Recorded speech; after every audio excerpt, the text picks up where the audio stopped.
To prove my innocence, I decided to look for the person who sent them to find out the truth, but the deliverer refused to spill Cinder's information. Fortunately, Faye still trusted me. He quickly let it go. Sometime later, we started to see Faye's mother showing signs of old age. She often forgot small things, didn't recognize her relatives, and there was even one time in the middle of the night, she turned on the TV so loud that we couldn't sleep. Miss Lou didn't even recognize me. At those times, she said I was the demon that harmed her son. There was even one time when I just got home from work that I was suddenly confronted by her with a knife in her hand. She went crazy and kept screaming that she wanted to kill me. Terrified and unable to bear it any longer, I resolved to take her to the doctor or send her to a nursing home. But this time, my husband no longer supported me. Faye didn't want to do that to his mother. He said the elderly needed to be cared for by their children and persuaded me to let her come home with us. Again, I went along with Faye's plea. We decided to hire a maid about the same age as Miss Lou to take care of her. I hoped my mother-in-law would be less lonely and her condition would improve soon. During a visit to a cafe, I suddenly heard a familiar voice at the table behind. It was my mother-in-law's. She was hanging out with a bunch of her Chinese friends.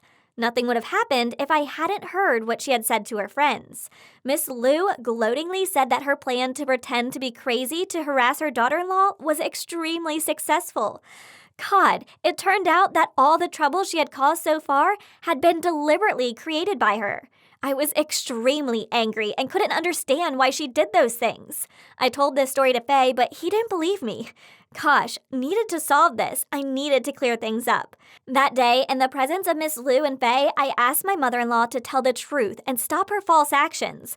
But despite my words, Miss Lou continued to play the role of a pitiful old woman who was forgetful and not right in the head. Faye's mother kept hitting me, and as a reflex, I pushed her so hard that she fell to the ground. Seeing his mother being pushed down, Faye gave me a very painful slap and helped Miss Lou to stand up. I left home in pain. So between me and his mother, Faye didn't choose me. I stayed at a hotel to calm down. I really didn't want to go home and see their faces anymore. A few days later, I got a call from Faye saying, "I overheard my mother telling the maid that she was pretending to be crazy to make you mad. I also talked to my mother. She's already realized her mistake. Please forgive us. We both want you to come home." Once again, I decided to forgive them and go home. When I got there, Miss Lou was already waiting inside. She greeted me with a strangely welcoming attitude. But I didn't really care. All I needed was peace. Just like that, our family life returned to normal. Still, the questions about the reasons behind her actions lingered in my head. Everything seemed to be better, but no. My Asian mother-in-law still had many scary secrets that hadn't stopped her plan to harm me. Only when everything was exposed has I discovered Miss Lou's malicious intention. I will continue to tell you the story of my evil mother-in-law in the next episode. Please return to Whoa Storytime soon.